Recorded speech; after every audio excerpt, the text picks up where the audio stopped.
India Crime News. BJP ಪಕ್ಷದ ಕೇಂದ್ರ ಸರ್ಕಾರ 3 ಕರಾಳ ಕಾನೂನನ್ನು ಜಾರಿಗೆ ತರುವ ಮೂಲಕ ರೈತರಿಗೆ ಅನ್ಯಾಯ ಮಾಡಿದ್ದು ಹಲವು ಮುಗ್ಧ ರೈತರು ಪ್ರಾಣ ಕಳೆದುಕೊಂಡಿದ್ದಾರೆ. ರೈತರ ವಿವಿಧ ಸಮಸ್ಯೆಗಳನ್ನು ಎದುರಿಸಲು ಬಗೆಹರಿಸಿ ಪರಿಹಾರವನ್ನು ನೀಡುವ ಸಲುವಾಗಿ ಸರ್ವಸಾಮಾನ್ಯ ವ್ಯಕ್ತಿ ಪೂರ್ವ IAS ಅಧಿಕಾರಿ ಶ್ರೀ ಶಂಭು ಕಲ್ಲೋಳಿಕರ್ ನಮ್ಮ ಮುಂದೆ ಇದ್ದಾರೆ. ಕರ್ನಾಟಕ ರಾಜ್ಯ ರೈತ ಅಸೋಸಿಯೇಷನ್ ಮಾಧ್ಯಮದವರೊಂದಿಗೆ ಮಾತನಾಡಿ ಲೋಕಸಭೆಗೆ ಆಯ್ಕೆ ಮಾಡಿ ಕಳುಹಿಸಲು ನಿರ್ಧರಿಸಿದ್ದು ಶಂಭು ಕಲ್ಲೋಳಿಕರ್ ಅವರಿಗೆ ರೈತ ಅಸೋಸಿಯೇಷನ್ ಬೆಂಬಲ ಘೋಷಿಸಿದೆ. ಮುಂದೆ ಮಾತನಾಡಿದ ರಾಜು ಪವಾರ್, ಸ್ವಜನ ಪಕ್ಷಪಾತ, ಬಂಡವಾಳಶಾಹಿ ಪದ್ಧತಿ ನಾಶ ಮಾಡಲು ಶಂಭು ಕಲ್ಲೋಳಿಕರ್ ಅವರನ್ನು ಅದ್ದೂರಿ ಮತದಿಂದ ಆಯ್ಕೆ ಮಾಡಬೇಕೆಂದು ಕರೆ ನೀಡಿದ ರಾಜು ಪವಾರ್, ಕಬ್ಬು, ಸೋಯಾಬೀನ್, ತಂಬಾಕು ಬೆಳೆಗಳಿಗೆ ಸರಿಯಾದ ಬೆಂಬಲ ಬೆಲೆ ಸಿಗದೆ ಸುಳ್ಳು ಭರವಸೆಗಳನ್ನು ಈ ಬಿಜೆಪಿ ಪಕ್ಷದ ಕೇಂದ್ರ ಸರ್ಕಾರ ರೈತರಿಗೆ ಸದಾ ಅನ್ಯಾಯ ಮಾಡುತ್ತಿದೆ. ಪ್ರಜಾಪ್ರಭುತ್ವದಲ್ಲಿ ಜನಸಾಮಾನ್ಯರು ಚುನಾವಣೆಗೆ ಸ್ಪರ್ಧಿಸಲು ಅವಕಾಶ ಸಿಕ್ಕಿದ್ದು ನಮ್ಮ ಅದೃಷ್ಟ ಚೆನ್ನಾಗಿದೆ. ಮುಂದಿನ ದಿನಗಳಲ್ಲಿ ನಮ್ಮ ರೈತರ ವಿವಿಧ ರೀತಿಯ ಸಮಸ್ಯೆಗಳ ಬಗ್ಗೆ ಚರ್ಚೆ ಮಾಡಲು, ಅವುಗಳಿಗೆ ಪರಿಹಾರ ಒದಗಿಸಿಕೊಳ್ಳಲು ಹಾಗೂ ಇನ್ನುಳಿದ ನಮ್ಮ ಭಾಗದ ಜನತೆಯ ವಿವಿಧ ಯೋಜನೆಗಳ ಬಗ್ಗೆ ಚರ್ಚೆ ಮಾಡಿ ಅವುಗಳನ್ನು ಜಾರಿಗೆ ತರಲು ಲೋಕಸಭೆಯಲ್ಲಿ ನಮ್ಮ ಪರವಾಗಿ ಧ್ವನಿ ಎತ್ತಿ ಎಲ್ಲಾ ಜನರ ಹಲವಾರು ಕೆಲಸ ಕಾರ್ಯಗಳನ್ನು ಮಾಡಲು ಇವರು ಯೋಗ್ಯವಾದ ವ್ಯಕ್ತಿ ಸಿಕ್ಕಿದ್ದಾರೆ. ಇವರಿಗೆ ಪ್ರಚಂಡ ಬಹುಮತದಿಂದ ಆಯ್ಕೆ ಮಾಡಿ ಹಾಗೂ ಇವರ ಚಿಹ್ನೆ ಗುರುತು 16 ನಂಬರ್ ಆಟೋ ರಿಕ್ಷಾಗೆ ಬಟನ್ ಒತ್ತಿ ಮೇ 7ರಂದು ಮತದಾನ ಮಾಡಬೇಕೆಂದು ಕಳಕಳಿಯಿಂದ ಸಾರ್ವಜನಿಕರಲ್ಲಿ ವಿನಂತಿಸಿಕೊಂಡರು. ಈ ಸಂದರ್ಭದಲ್ಲಿ ಶಿವಾಜಿ ಮಾನೆ, ಸಂಭಾಜಿ ಪಾಟೀಲ್, ಕಿಸಾನ್ ನಂದಿ, ಸಂಜಯ್ ನಾಯಕ್, ಸರ್ಜೇರಾವ್ ಹೆಗಡೆ, ಪ್ರಕಾಶ್ ನಾಯಕ್, ನಾರಾಯಣ್ ಚೌಹಾಣ, ಉತ್ತಮ ಮಾಡೇಕರ, ಶೀತಲ್ ಕಾಂಬ್ಳೆ, ನಾಮದೇವ ಸಾಳುಂಕೆ, ತಾನಾಜಿ ಪಾಟೀಲ್, ಬಾಬಾಸಾಹೇಬ್ ಪಾಟೀಲ್, ಕಲ್ಗೊಂಡ ಕೋಟಗೆ, ಕುಮಾರ ಪಾಟೀಲ್, ಸುರೇಶ್ ಗಾಡಿವಡ್ಡರ, ಈರಣ್ಣ ಪಾಟೀಲ್ ಸೇರಿದಂತೆ ರೈತ ಸಂಘಟನೆಯ ಪದಾಧಿಕಾರಿಗಳು, ಕಾರ್ಯಕರ್ತರು ಉಪಸ್ಥಿತರಿದ್ದರು. ತಿಳ್ಕೊಂಡು ಅವರ ಬಗೆಹರಿಸುವ ನಿಟ್ಟಿನಲ್ಲಿ ಈ ಕೇಂದ್ರ ಮತ್ತು ರಾಜ್ಯ ಸರ್ಕಾರಗಳ ವಿಫಲವಾಗ್ಯಾವ. ಅವರ ಹೋರಾಟಗಳು ನ್ಯಾಯಯುತವಾಗಿದ್ದರೂ ಕೇಂದ್ರ ಸರ್ಕಾರ ಇರಲಿ, ರಾಜ್ಯ ಸರ್ಕಾರ ಇರಲಿ ತುಂಬ ವಿಫಲವಾಗಿದೆ ಎಂಬುದು ನಿಮಗೆಲ್ಲರಿಗೂ ಗೊತ್ತೈತಿ.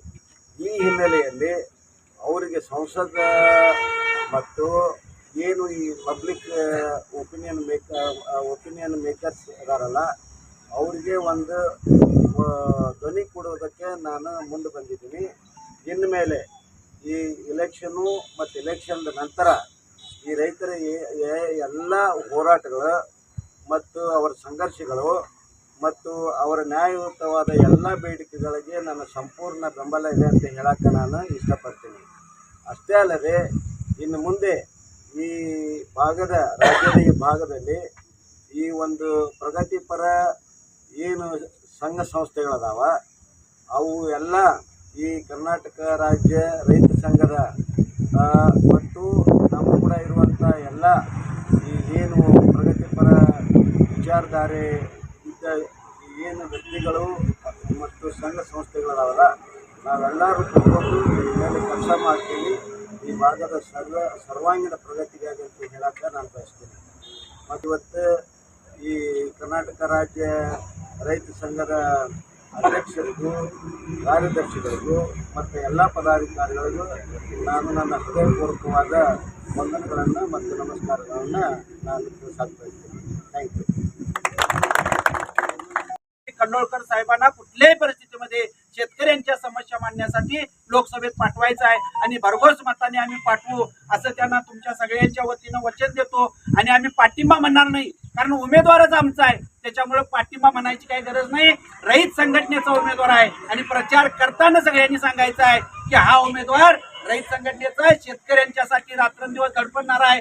आणि बरोबर आहे ತಂದ್ರಿ, ಯಾಕಂದ್ರೆ ನಾವು ಬೆಂಬಲ ಅಂತ ಇಲ್ಲ, ನಮ್ದು ಉಮೇದವಾರ ಉಮೇದವಾರ ನಮ್ದು ರೈತರದು ಉಮೇದವಾರ. ಯಾಕಂದ್ರೆ ಬೆಂಬಲ ಅಂದ್ರೆ ಹೊರಗಿನವ್ರದ್ದು ಬೆಂಬಲ ಕೊಡ್ತಾರೆ, ಸ್ವಂತ ಮಣ್ಣಿನ कॅन्डिडेट इದ್ರು ಬೆಂಬಲದ ಏನು संबंध ಇಲ್ಲ. बरोबर ತಂದ್ರಿ. ಮತ್ತು मी एवढं सगळ्यांना सांगतो आणि मी परत एकदा कल्लोळकर साहेबांना शुभेच्छा देतो. आणि जास्तीत जास्त मताने येऊन त्यांनी शेतकऱ्यांच्या, गोरगरिबांच्या समस्या लोकसभेमध्ये मांडाव्यात असंच मी या ठिकाणी सांगतो.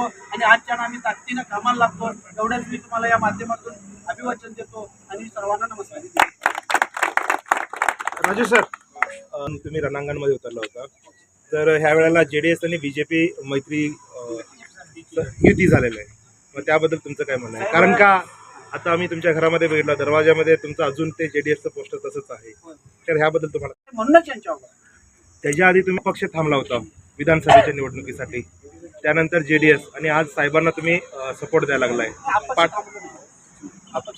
फक्त काय झालं, रईत संघटनेला बी फॉर्म नाही, आमचा पक्ष म्हणून रजिस्टर नाही. बरं ठीक आहे. आता ह्या भागातल्या जे तंबाखू शेतकरी असतील किंवा ऊसाचे शेतकरी असतील त्यांच्यासाठी तुमचं पुढचं नियोजन काय असेल? पुढचं नियोजन म्हणजे आता आमचं बघा 5,500ची उसाला टनाला दराची मागणी आहे. सरकार भाजप आणि सगळ्यात महत्वाचं आम्ही FRP ला विरोध आहे आणि शिवाजी माने यांनी मी सुप्रीम कोर्टामध्ये केस दाखल केलेली आहे की आम्हाला FRP नको.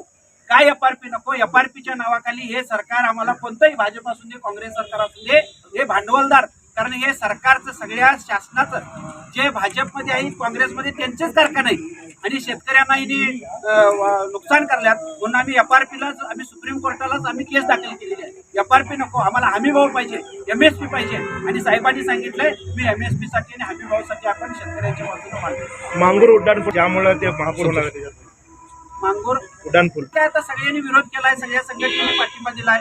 नितीन गडकरी साहेबांना त्यावेळी ते मिनिस्टर असल्यामुळे त्यांना जाऊन भेटलेला आहे, त्यांनी आपण थांबवतो म्हणून सांगितलेलं आहे आणि कोगनोळीच्या टोल नाक्यासाठी मी स्वतः आंदोलन केलेलं आहे, रासाई शिंदूरसाठी मोठं आंदोलन केलेलं आहे, तुम्हाला माहित आहे. आणि इथून पुढच्या काळामध्ये सुद्धा शेतकऱ्यांच्या हितासाठी, शेतकऱ्यांच्या न्याय हक्कासाठी रस्त्यावरची लढाई आमची राहणारच आहे. त्यासाठी कल्लोळकर साहेबांची आम्हाला असल्या विचारिक माणसाची गरज होती संघटनेला आणि त्यांनी सांगितलं म्हणून आम्ही आता मिळून काम इथून पुढच्या काळामध्ये. कल्लोळकर साहेब आता एकटे नाहीत आणि रहित संघटना एकटी नाही, आम्ही मिळून काम करणार इथून पुढच्या. ಮುಖಾಂತರ ನೀವು ರೈತರ ಸಾಲವನ್ನು ಮನ್ನಾ ಮಾಡಿ, ಯಾಕಂದ್ರೆ ಅವರಿಗೆ ಎಂಪವರ್ನೆಸ್ ಕೊಟ್ಟಿದೆ ಈಗಾಗಲೇ ಇಲೆಕ್ಷನ್ ಕಮಿಷನ್ ಶಾಸನಬದ್ಧವಾದಂಥ ಹಕ್ಕನ್ನ ಈ ಸಂದರ್ಭದಲ್ಲಿ ಕೊಟ್ಟಿರೋದ್ರಿಂದ ನಾವು ಮಾನ್ಯ ಜಿಲ್ಲಾಧಿಕಾರಿಗಳ ಮುಖೇನ ಅವರನ್ನ ನಾವು ರಾಷ್ಟ್ರಪತಿಗೆ ಕೇಳ್ಕೊಂಡಿದ್ದೇವೆ. ಅದನ್ನು ಆಗಲಿಲ್ಲ. ಅದನ್ನೇ ಅರಿತು ಈಗ ಕಲ್ಲೋಳ್ಕರ್ ಅವರು ಸಾಹೇಬರು ನಾನು ಕಾರ್ಯಾಂಗ ವ್ಯವಸ್ಥೆಯಲ್ಲಿ ಕೆಲಸ ಮಾಡಿದ್ದೇನೆ, ನಾನು ಕಾರ್ಯಾಂಗ ವ್ಯವಸ್ಥೆ ಪ್ರತಿನಿಧಿಸಿ ಶಾಸಕಾಂಗ ವ್ಯವಸ್ಥೆಗೆ ಬರ್ತೇನೆ, ರೈತರ ಸಮಸ್ಯೆಯನ್ನು ಬಗೆಹರಿಸಲಿಕ್ಕೆ ನನಗೊಂದು ದಾರಿ ಅನ್ನುವಂಥದ್ದನ್ನು ನಮ್ಮ ಚರ್ಚೆ ಮುಖಾಂತರ ಆಗಿರುವಂಥದ್ದು. ಅದರಿಂದ ಅವರು ಮೂಲತಃ ರೈತರು ಮತ್ತು ದುಡಿಗೆ ವರ್ಗದಿಂದ ಬಂದಂಥವ್ರು, ಕಷ್ಟ ಸುಖ ಬಡತನ ನೋಡಿರುವಂಥವ್ರು. ಇವತ್ತು ಅವ್ರಿಗೂ ಏನು ಮನಸ್ಸಿಗೆ ಒಂದು ಉನ್ನತ ಅಧಿಕಾರಿಯಾಗಿ ಕೆಲಸ ಮಾಡಿದ್ರು, ಬಡತನ ಮತ್ತು ರೈತರ ವ್ಯವಸ್ಥೆ, ರೈತರಿಗೆ ಮಾಡ್ತಿರುವಂಥ ಅತ್ಯಾಚಾರ ಅನ್ಯಾಯಗಳನ್ನ ಸರ್ಕಾರ ಜನಪ್ರತಿನಿಧಿಗಳಿಗೆ ಅದನ್ನ ವಿರುದ್ಧವಾಗಿ ಅವರು ರೈತ ಸಂಘಕ್ಕೆ ಜೋಡಣೆ ಆಗಿದ್ದಾರೆ. ಮುಂದಿನ ದಿನಮಾನಗಳಲ್ಲಿ ಇದೇ ಸಂದೇಶ ರೈತರನ್ನ ಸದೃಢ ಮಾಡುವಂಥದ್ದು. ಯಾಕಂತಂದ್ರೆ ನಮಗೆ ರೈತ ಕುಲಕ್ಕೆ ಮತ್ತು ದುಡಿಯುವ ವರ್ಗಕ್ಕೆ ಒಂದು ದೃಷ್ಟಿಯಲ್ಲಿ ಸ್ವಾತಂತ್ರ್ಯನೇ ಆಗಲಿಲ್ಲ. ಸ್ವಾತಂತ್ರ್ಯ ಆಗಿದ್ದರೆ ನಮ್ಮ ಪ್ರಗತಿ ಆಗ್ತಿತ್ತು. ಅದನ್ನೆಲ್ಲ ತಿಳ್ಕೊಂಡು ಈಗ ಕಲ್ಲೋಳ್ಕರ್ ಸಾಹೇಬರು ರೈತ ಸಂಘವನ್ನ ಜೋಡಣೆ ಆಗಿದ್ದಾರೆ. ಅದು ನಮ್ಮ ರೈತ ಸಂಘದ ಪ್ರತಿನಿಧಿ. ನಾವು ಹೆಚ್ಚು ಕಡಿಮೆ 7 ಕಡೆ ಪಾರ್ಲಿಮೆಂಟ್ರಿಗೆ ಕ್ಯಾಂಡಿಡೇಟ್ ಹಾಕಿ ಪ್ರಯತ್ನ ಮಾಡಿದ್ವಿ. ರಾಜಕೀಯ ಕುತಂತ್ರ ಹೀಗಿದೆ ಅಂತಂದ್ರೆ ನಮ್ಮವರನ್ನೇ ಹಿಸ್ಕಾಕುವಂಥದ್ದು ಈ ರಾಜಕೀಯ ಪ್ರತಿನಿಧಿಗಳು, ರಾಜಕೀಯ ಪಕ್ಷಗಳು ಮಾಡಿರೋದ್ರಿಂದ. ಯಾಕಂದ್ರೆ ರೈತ ವರ್ಗ ಎಂದೂ ನಿರ್ಣಯಾಂಕ ಜಗಕ್ಕೆ ಹೋಗಬಾರ್ದು ಅನ್ನೋಂಥದ್ದು ಅವರೊಂದು ದುರುದ್ದೇಶ ಇದೆ. ಯಾಕಂದ್ರೆ ಉಳ್ಳವರು ಉಳದೇ ಇದ್ದವರು.